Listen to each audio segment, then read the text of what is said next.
There's a lot of people in here. That's awesome. I'm really glad to see all of you guys in here. So my name is Jake Fuller. If you guys don't know, I've been up here a little bit recently, I think a couple weeks ago, to kind of give you guys some notifications about this. So we're going today do personal testimonies. So usually we do something like kind of the overview of Philippines and kind of what we do there. This will be personal testimonies. So hopefully this will be really deep and really awesome for everyone. So we'll be doing miracles or miraculous things that have happened there and that we have seen. And then we'll be doing, like I know for me, really kind of heartfelt, kind of made me struggle a little bit. And so, really, like I said, I'm glad that you guys are all here. So we just want to take this time to kind of give personal testimonies of the Philippines instead of doing a general overview of what we do there. So we'll pray, and then we'll get Logan to come up here first. He's got a real funny story. He hasn't been to the Philippines, so he doesn't have a personal testimony to that. Well, I'm sorry, Logan. All right, let's pray. Thank you, God, for giving us this time to share what you have done, not only in other people's lives, but also in our life. God, we don't go over there just for them, but that you do things for us as well while we're over there, and we just want to share that. Thank you for this beautiful day that you have given us. Open our hearts and our ears to hear you today, God. It's in your name we pray. Amen.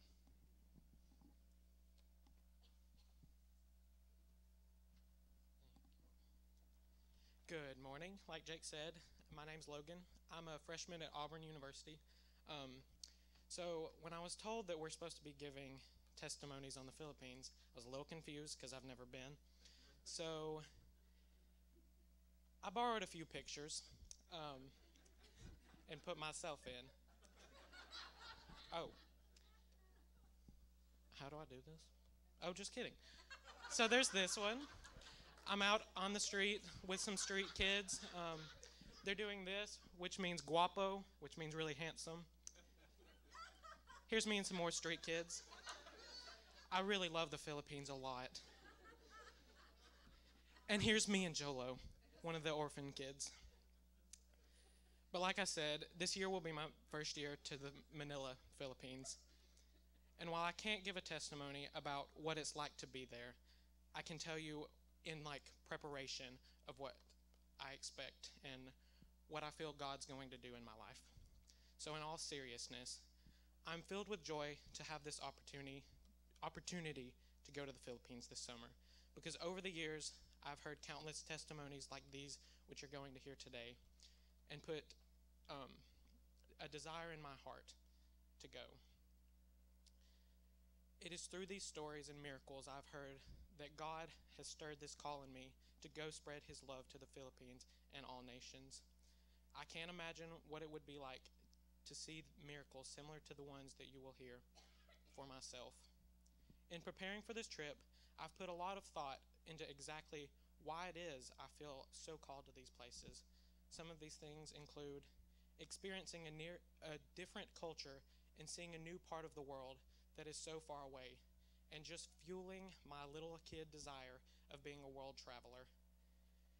Meeting and loving all new kinds of people, and especially getting to experience things that would shake my faith, make me ask questions, and look at life differently.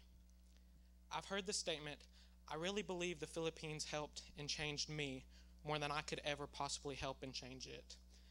I'm seeking Jesus in different ways and praying that he will reveal himself to me in Manila in ways I can't begin to imagine.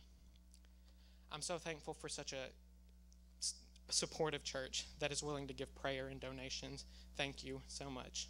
It means a lot to everyone I know. So thank you for continuing to support the trips year after year. And it's not just the Philippines, it's lots of other mission trips, so thank you.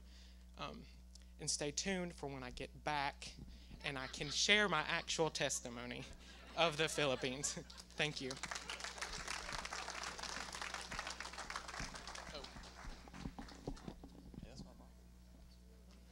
All right, thank you, Logan.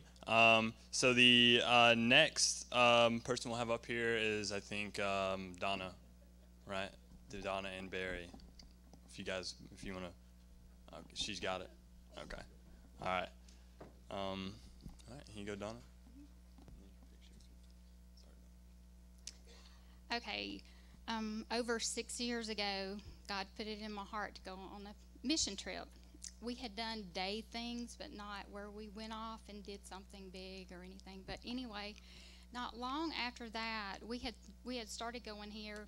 Andrew came in the store, and we had not officially introduced ourselves to Andrew. Blake had been going here before we did.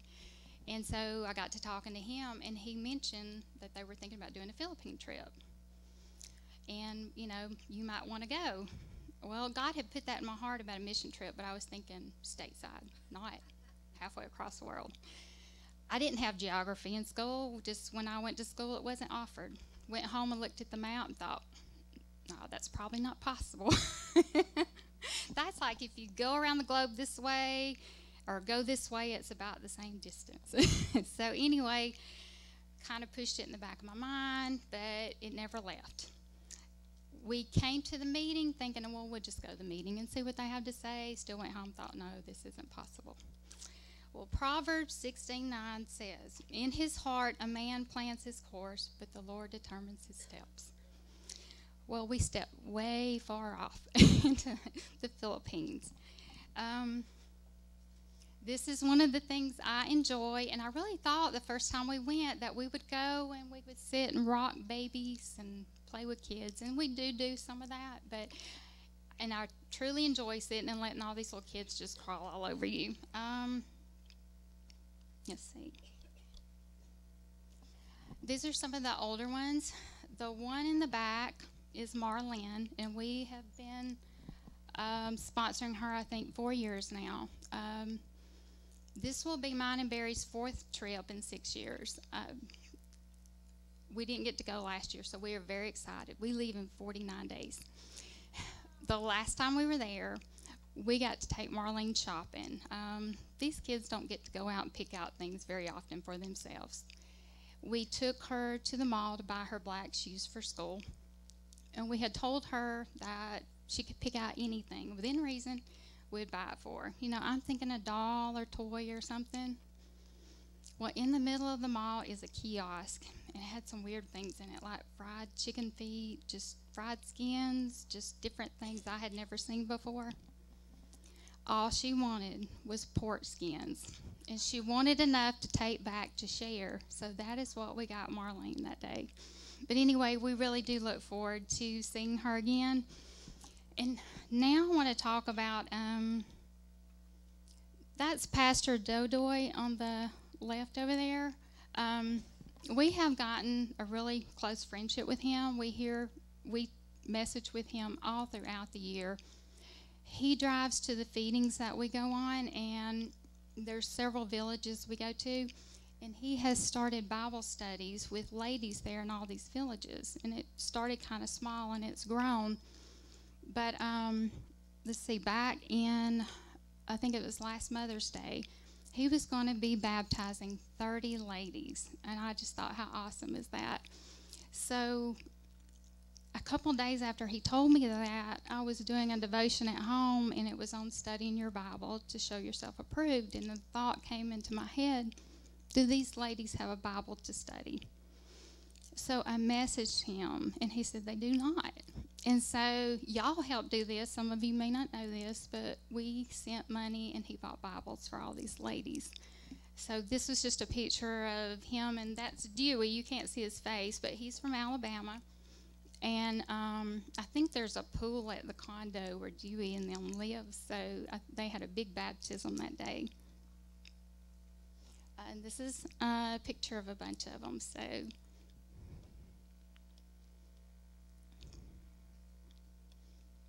okay, also one of Pastor's ministries, the ladies that, when we go on feedings, we can go with him on these Bible studies, and I really enjoy that. The first time I ever went with them, he just put you on the spot and wanted you to speak, so I've learned to go prepared to speak and share with these ladies, which is a very special time to get to do and share your faith with them.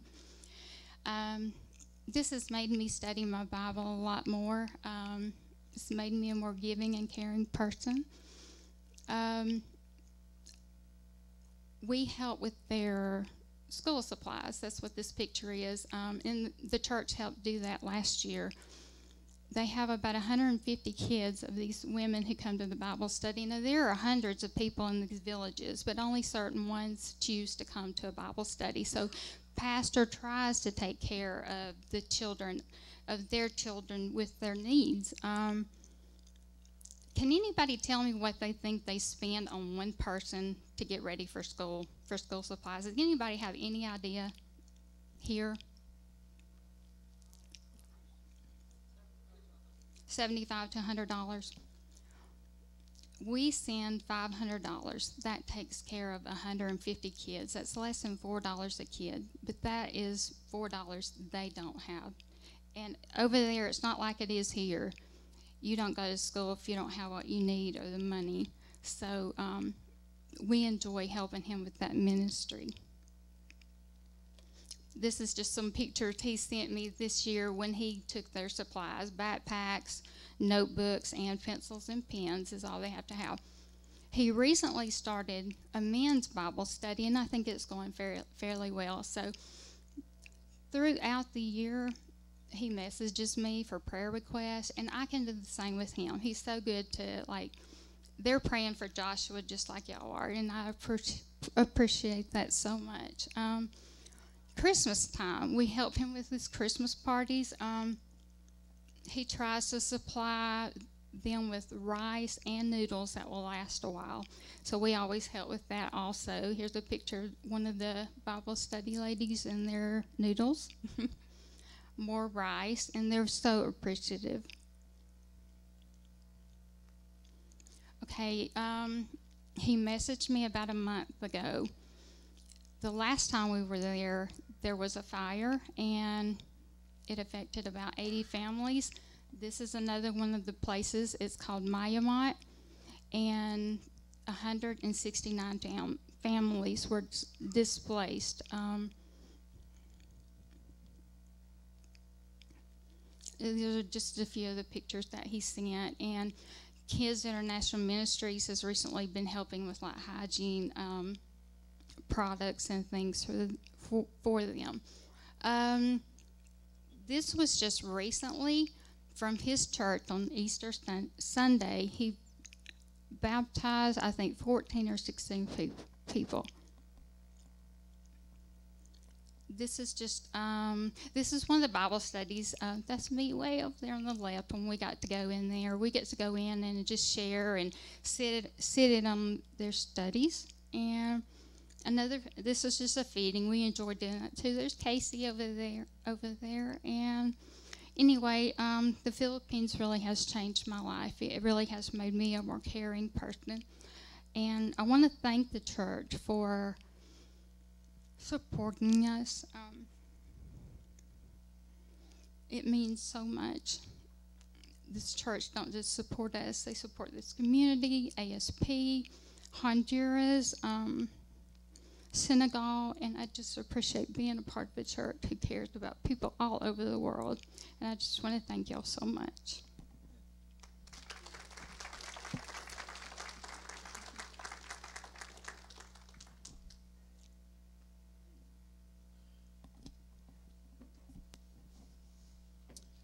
I'm Barry Wilson. It is an honor and a privilege to represent Lester Memorial. It really is.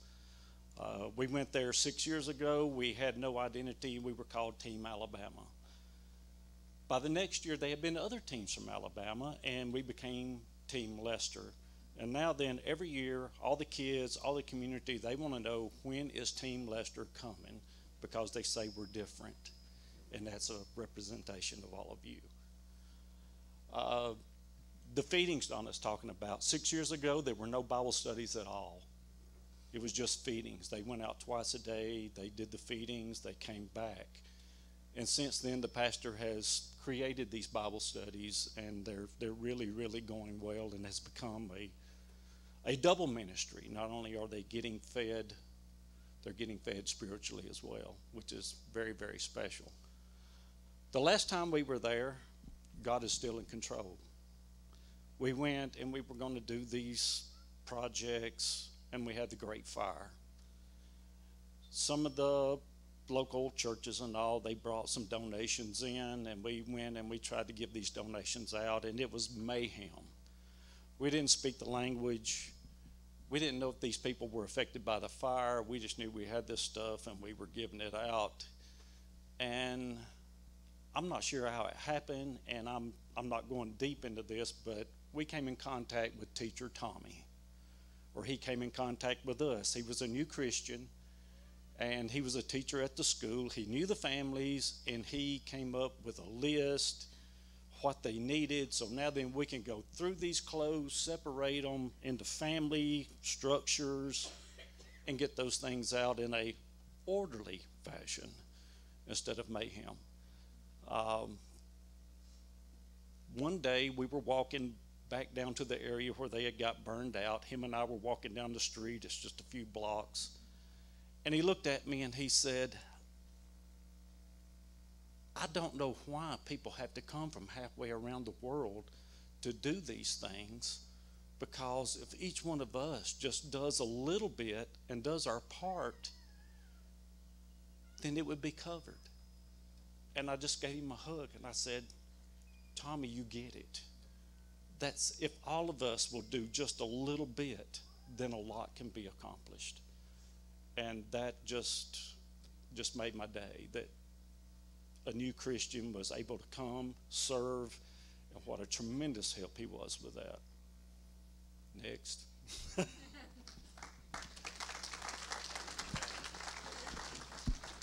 All right, so next I think Skylar's up. Prepared something for us.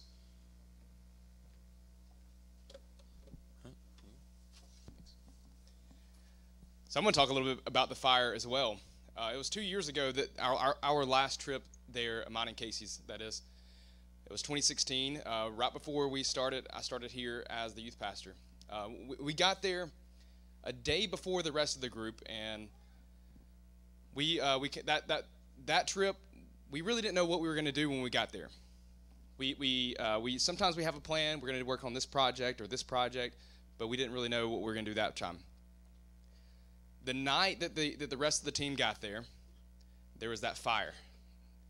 We heard fire alarms going off, truck sirens, and I didn't know what it was. I thought it sounded like a tornado siren, but I knew that there weren't tornado sirens in the Philippines, so I just, like we all do here, we just ignore the sirens and just go continue to sleep.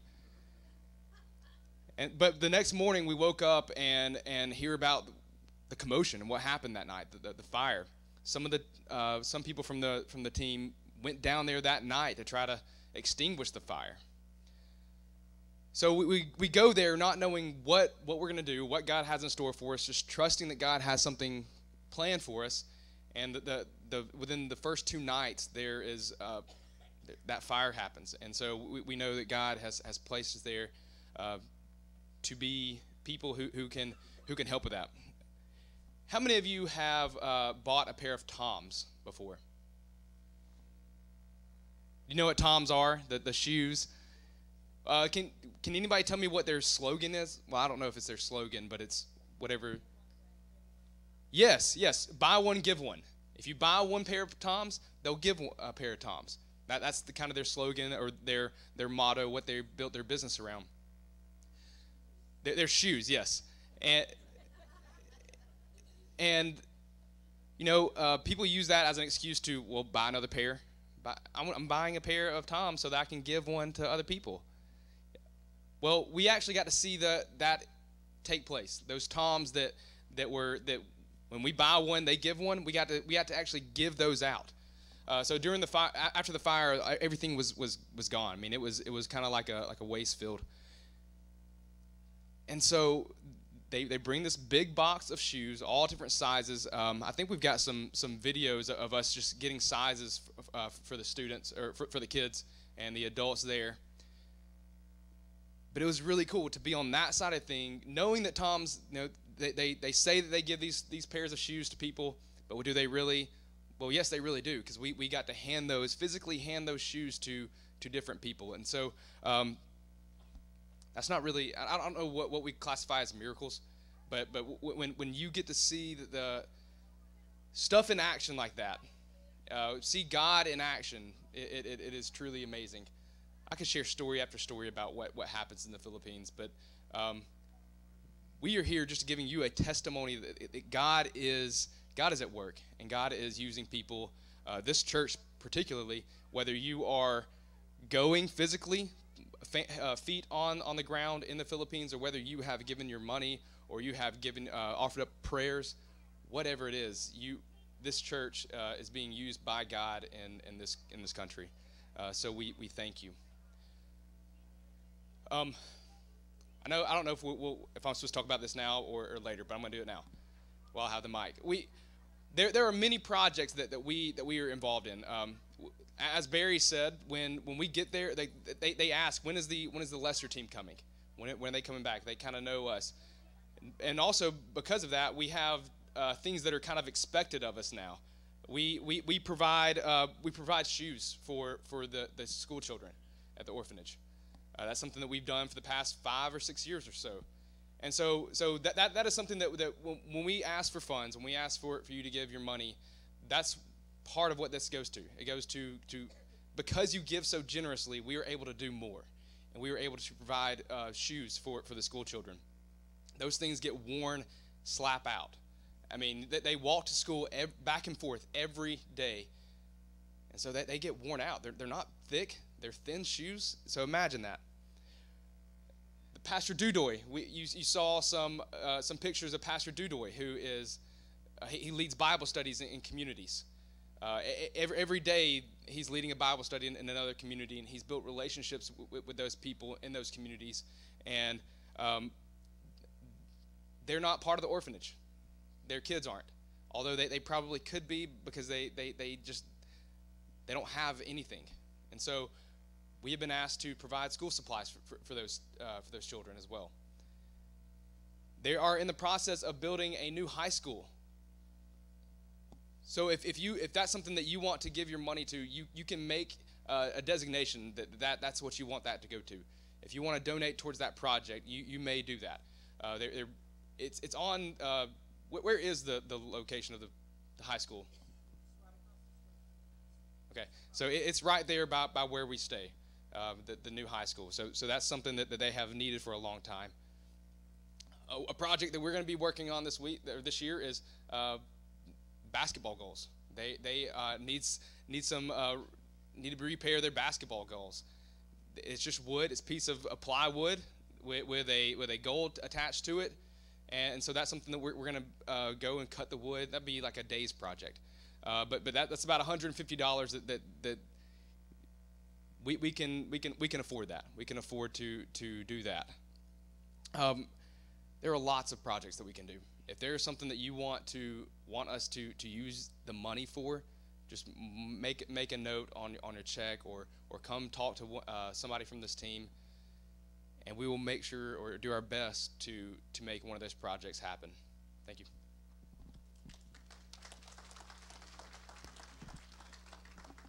Awesome. Yeah, when I was in the Philippines this last year, I actually broke a basketball goal. And everybody thought it was really funny, and so they went around telling all the kids, and the kids were like crying, and I felt really bad. So I went and bought like a $60 rim. There goes my money. Just kidding. All right, so I'll be talking about, so we go for 2 weeks, and on the middle weekend, so the first weekend we get to, we have 2 days where really we can just do anything. And so this past year we did a feeding day. And so that Saturday we just go to different locations. And so we went to one location called Happy Land, and then we went to another location called Trash Mountain. And so I'll be talking about Trash Mountain. We don't have any pictures from Happy Land because they wouldn't allow us to get our phones out and take pictures, because the kids would have stolen them. So while we were in Trash Mountain, we had set up buckets, and I'll go ahead and pop that on the screen, I think, if it works. Okay, So we set up these little buckets right here, and they're just filled with soap. So you go up, and the kids wash their hands, and then you go into this little shed, and then that's where they get the feedings. And so this little boy right here is named Romeo. He's actually 3 years old, and he looked about maybe a year or 6 months old. That's because he wasn't getting enough to eat. This is probably his first meal in a long while, or at least in a couple of days. So he was developing some mental illness, some retardation from just being malnourished. And so when you walked up to us, this is the first picture, just kind of looking at us. And when you go up to the feeding, they usually have like a ceramic bowl or something that they keep the food in. This little kid didn't have anything, and so I had an extra water bottle in my backpack that we cut in half, and then he used that as a bowl to kind of put his food in. And so, trying to change this. And so we washed him, but he had scabs all over him. He needed medical attention, which we could not give him. We didn't have the medicine to really help him out, so we just kind of washed his body, and would just kind of hope for the best. And so then we gave him a little bath here. Tried covering up the scabs as much as possible, and so this is on top. Trash Mountain is on top of a completed landfill. And so what they do is they grow gardens. They grow food there and things, and it's one of the, I think, the most impoverished place in the region of Manila. And Manila looks like New York. And so 2 or 3 miles away, you can see in the distance high rises, and then you're standing on a landfill mountain with a village. And it's like, why can't you reach here? And so this, for me, what this means for me, like, this kid probably won't be there when I get back. And so this hit me because I was looking out at Manila, and this completely wrecked my faith. I was like, God, why can you not help these people? Like, why can't you reach these people? Like, you're reaching people at the center, but like, we can only come to these guys once a week. Why can't this be more? Why can't we do more here? And I would have stayed there the rest of the time if I could. But we were having to leave. We had to do some other things that day. But this completely wrecked my faith. So for the next couple of months, for worship, songs would say, "You love us, God," or "God is good." And it's just like, is he really? Because Romeo over here isn't going to make it probably past 4 years old, 5 years old. Is he really good? And so since I've kind of come through that, now I'm on the other side and even stronger. So this little kid has completely changed my life even more. And I thought it was already changed the first year I went to the Philippines, and then this past year I come back and little Romeo changes my life once again. And so every now and then I get that little twinge, kind of like, is God good? And why can't he reach Romeo? And then this is another picture from there. It is literally called Trash Mountain, and that's the shed. And it looks big in the picture, but it's pretty small. And so these little kids don't have anything. There was a girl waiting in line. She had a ceramic bowl. I think that was the only thing she had. She accidentally dropped it on the ground and it broke. And so we had to use my other half of my water bottle to give her some food and let her take that home. And so this whole place changed my life again. And so you ask, some people ask me, why do I keep going back to the Philippines? And this is why. Like, I go to help people, but I also know that when I'm going, that it'll be helping me as well. Like, I know that I'll see God more over there. That's why I go. I go because I know I'll see God there, if it's helping people or if it's somehow coming back to me. I think Hannah's up next. Thank you guys for listening.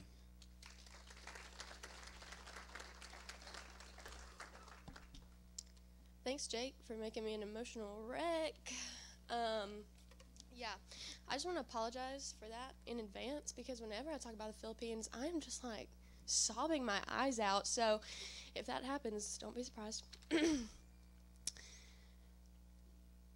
Over the past probably year, I've gotten to serve in some really cool places on missions, but the Philippines still holds like the most special place in my heart. I was never more sad and upset to leave a place than when I had to leave Manila last year. And so today, as we're kind of focusing on miracles and things that we've witnessed in the Philippines, we've got a ton of stories, but I'll just stick to two. Both of these happened in feeding ministries, and the first one happened at this place called Tent City. So Tent City is really far from this place. We regularly go to Tent City twice a week because it's super impoverished, and it's just kind of more of an easy place for the ministry to get to, and the kids are great there. They automatically expect missionaries to come, so they're just hanging all over you. They're fun. They're so cute. And so we were there on a Tuesday because we go Tuesdays and Thursdays, and it was Tuesday afternoon that we were there. And with our team last year, we had a woman with us who was already a nurse, and so she had kind of really prompted our team, like, let's take some medical supplies. And so we did, and we took some medical supplies, and we just had the basics. I mean, we had bandages, Neosporin, I think like one tiny thing of hydrogen peroxide, because while they have pharmacies there, they don't have a lot of like the generalized medication that you could just go to CVS and get here. I mean, we went and we asked for, and this was in a mall, in a regular pharmacy, and we asked for grade A pain reliever like Tylenol, and they only had like one option that was sold out. So this is just like day-to-day basics that you can just get at pharmacies around here they don't have access to at all. So that's another thing that some of what we bring goes towards, is just like community hygiene and community health, like Neosporin and things like that. So we brought a little box filled with stuff, and we were doing this feeding, and we would have people come up and get like ointments and things like that, and we would help administer them. And we had this baby come up with this mom, and this baby looked like this. And it's kind of hard to look at, and it's kind of hard to tell from this picture. I couldn't find any more. But this baby's actually injured because she has first-degree burns because a pot of boiling water was spilt on her. We don't really know how that happened. We're trying to figure it out. We think maybe they were trying to clean the water because clean water is kind of scarce in a lot of these communities that we do feedings in. And so we don't know how it happened, but we just know that this is what it was. The fear for this baby was more that she would be subject to a lot of infection because they're just living in so much filth. And so our nurse was just really upset, really just anxious about her. She was just like, she has to have immediate attention. Otherwise, the scarring is going to stay forever if it heals, because she could get so much infection from this. And so we did what we could, clean it with hydrogen peroxide, Neosporin, bandaged it as much as we could. You can kind of tell. And she was just a wreck. She was just crying. It was so chaotic. And so that was Tuesday afternoon. We left. On Thursday morning, we went back to Tent City, and we had really prayed for this baby during that time. And we had brought an extra car with an extra driver so that we could take her to the hospital right afterwards, because that's how adamantly everyone on our team felt about it. They were just like, this baby has got to get attention before exposure to a lot of this bacteria sets in. And so we brought this extra car. We get there, we're asking around for this baby, and they bring her to us, and she looks like this. And we were just floored. Our nurse was like, no, this isn't the same child. Like, this isn't the same baby. They're like, oh, yeah, it is. And so you can't really tell just how those wounds are just completely clean. They were just completely clean, scabbed over, absolutely. She was laughing. She was having a great time. She was crawling around on the ground. And we were just so amazed that this was the same child. And our nurse was just talking about what a testimony it was to Christ, because she just said, I've been in nursing for like 35 years, and I've never seen healing that can happen this fast. And so there's another picture. She's just super cute. Look at her. Anyways, and so we still had this extra car, and so we had 2 other children who were having a lot of issues. They got in the car instead to be taken to the hospital. This is so crazy. And we had this one lady that came up to me at the medical tent, and she was wearing jeans, and she was holding a baby, and she was kind of pointing to the supplies. And I was looking at the baby trying to figure out, what's wrong with the baby, like what's the issue. And the woman spoke no English, and so she kind of like made a gun shape with her hand and pointed at her leg. And at this point I was kind of panicked. I was like, oh, uh-oh. So I got a translator, and the translator said, oh, actually there's a man with a gun going around Tent City, and she just got shot in the leg, and she changed into jeans because she was embarrassed. So she's actually got a bullet inside of her leg right now. I was like, wow, can you tell her that I cannot fix that with Neosporin? Like, I only have Band-Aids, but can you ask her if she wants to get in the car, because we had 1 seat left. So she got in the car, and we took her to the hospital.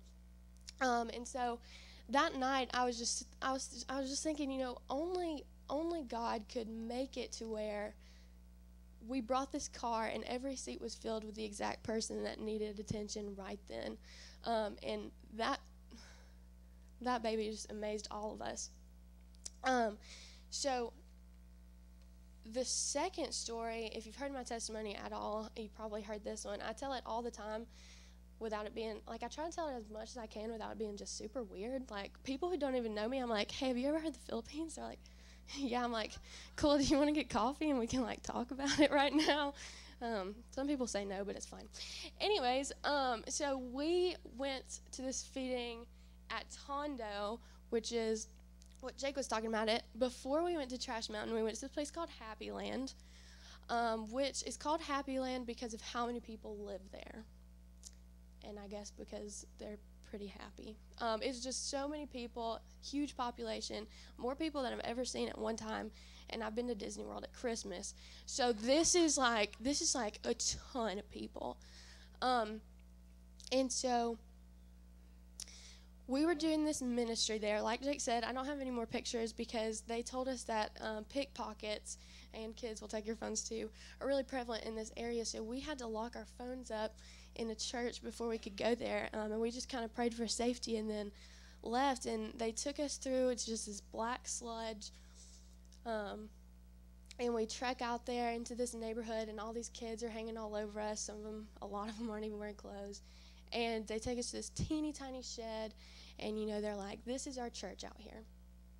So, wow, okay, there was barely room for us to set up a table, which we had the supplies for feeding. In this case, it was like a big bin full of rice, some type of meat, and a sauce. I'm pretty sure it was like a ketchup type thing.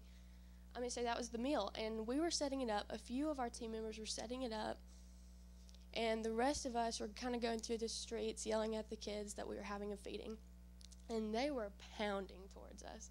So many kids. It was like a stampede. And we could just hear them outside. And I was getting kind of nervous just because they were just, oh, man.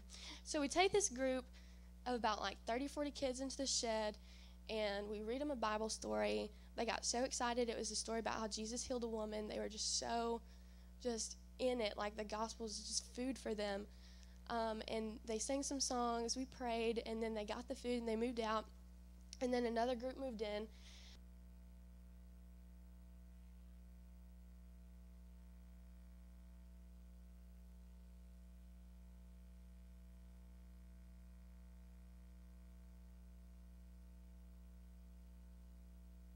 We did this a few times, and before we ran out of the meat that we had brought for the feeding. And so we were really low on rice. Like super low on the rice. We had this tub that was like this big and this wide, and the rice was down to like this much. And so one of the ladies that was serving, she told me, she's like, Hannah, just go to the door and see how many kids are left outside. And so I went to the door, and my heart just broke because there were so many kids. And I just knew in my heart, I was like, there's no way that we can feed even half of these kids with what we have left. Excuse me.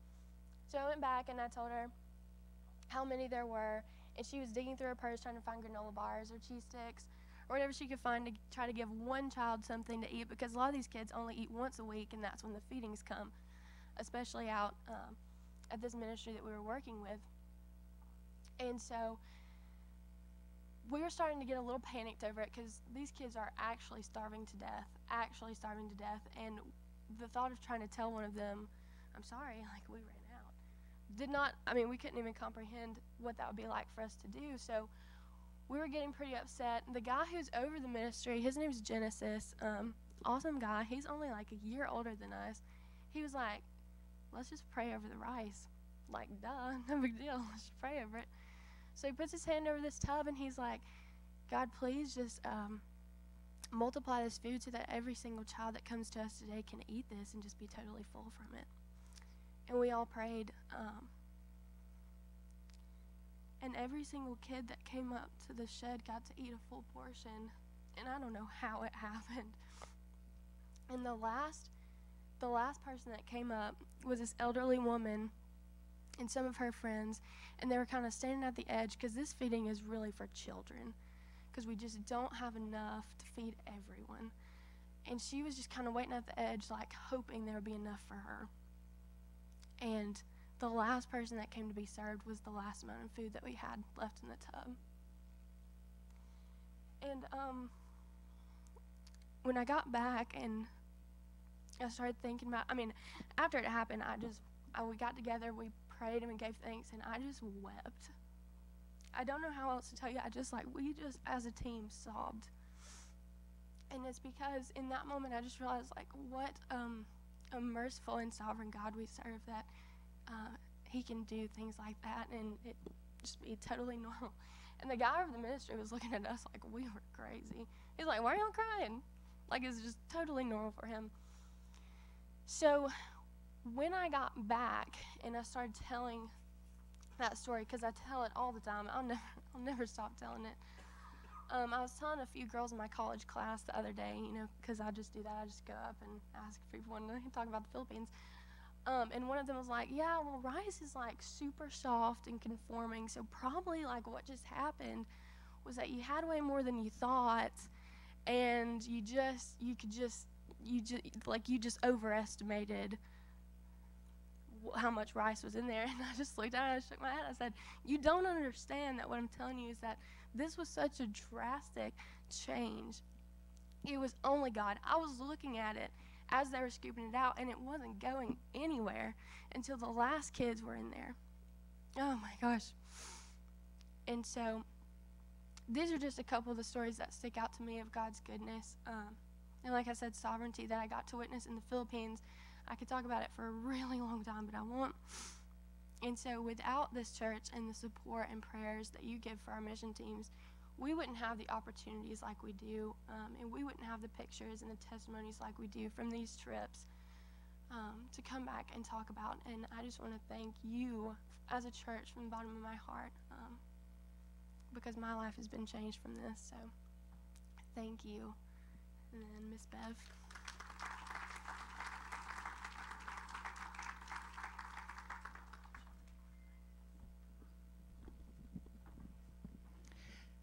I had not thought I was going to be here this morning, and so I didn't actually prepare, but I'm kind of like Hannah. I could talk on and on for a long, long time.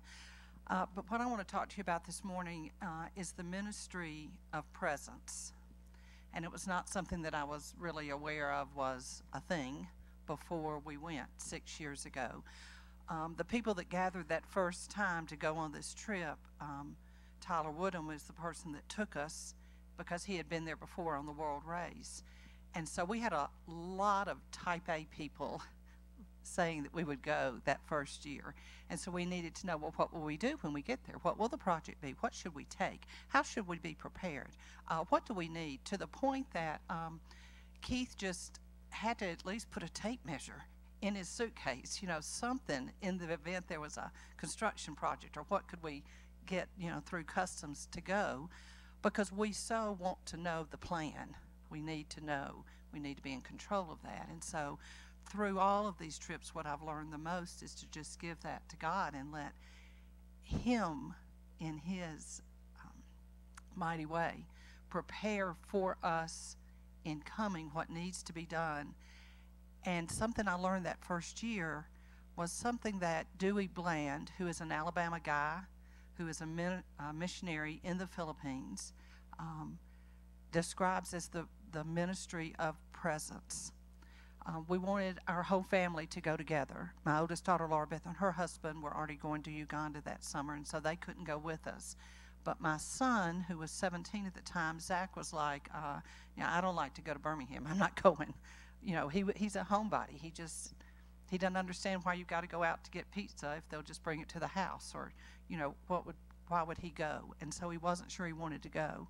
And he didn't know what he'd do when he would get there. He wasn't like his dad, and he didn't like construction. And when you think about that, because we know and love ASP so much in terms of the construction part, and there's so much more to ASP, of course, but that's what Zachary thought, and that was not his favorite thing. And so he was encouraged to, whatever his passion was, take that with him, which of course is tennis.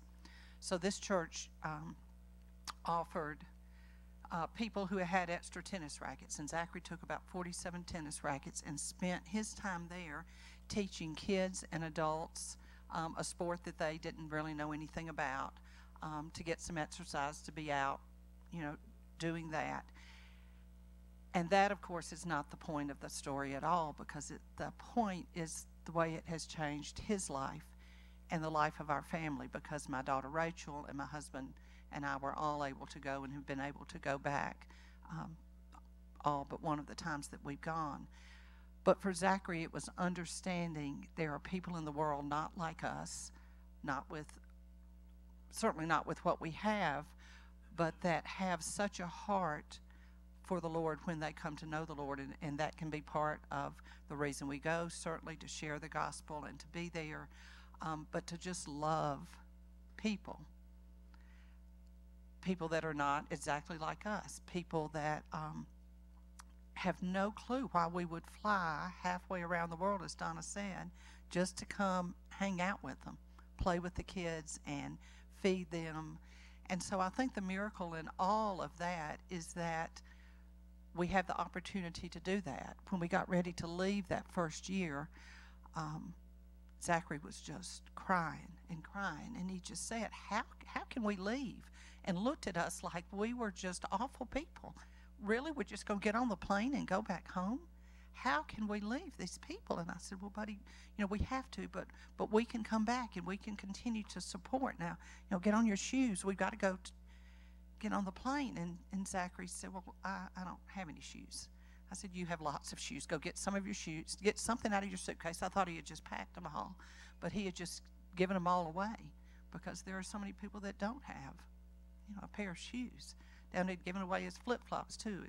We had taken shower shoes. We would be prepared for, so we would have shoes on in the shower even.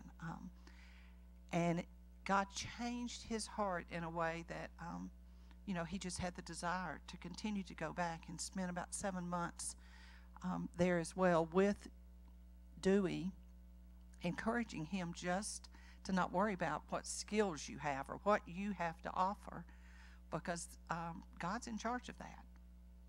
You don't know exactly what you're going to do when you get there, but you know why you're going, because you love God and you want to share that with other people. And sometimes it's just sitting and talking, and sometimes it's just holding a baby. Sometimes it's just going with somebody in a situation like the people after the fire. Some people, we couldn't find Kathleen King's mother 2 years ago after the fire. It was like, oh dear, we've lost Grandmama. And we had already lost her once, and so we were concerned about that. But we went, it's like, let's backtrack and see if we can find her. And Kathleen was trying not to be overly concerned, but she was concerned, because her mother was 81 or 2 on the plane flying over to the Philippines with us, saying, oh sure, I can do this. This is great. And we found her just sitting at one of the churches where the people had been gathering after the fire, not speaking the language, of course, and these people, in a community where they don't even have the opportunity to go to school, they were not speaking English too, but in only a way that God can, she was sharing with these ladies and just sitting and talking. And it reminded me of when, Jesus was in the temple and said, well, did you not know this is where I would be? Because her mother was truly like, we were like, oh, there she is. Oh, we found her. We found somebody. We found her.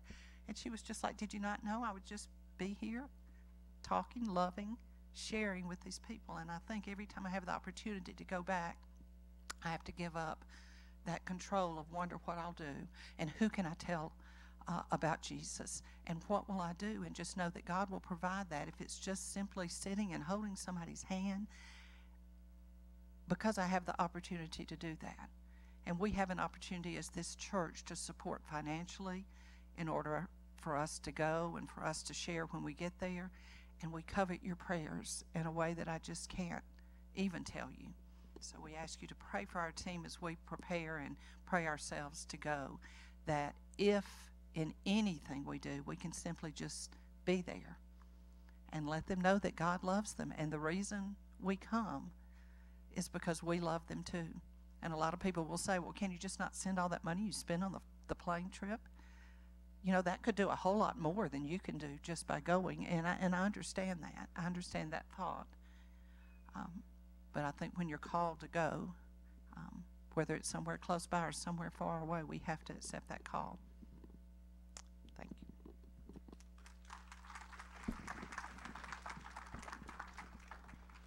All right. I hope you guys enjoyed that. I know some of you guys have 11 o'clock, so we're going to go ahead and end now. It's 10:50, I think. So anyway, I hope you guys really enjoyed this. Love to hear your guys' feedback about this, so that way, if you guys want this to happen again, man, I would love, we all love sharing it. And so if you guys want this to happen again, just tell me, Skylar, hey, let's make this happen again. I would love to talk with you guys more about this. Once again, thank you guys for coming. If you're interested at all in just starting in missions, we'll find a way. So even if it's just ASP or staying in state or going overseas, we can get you in.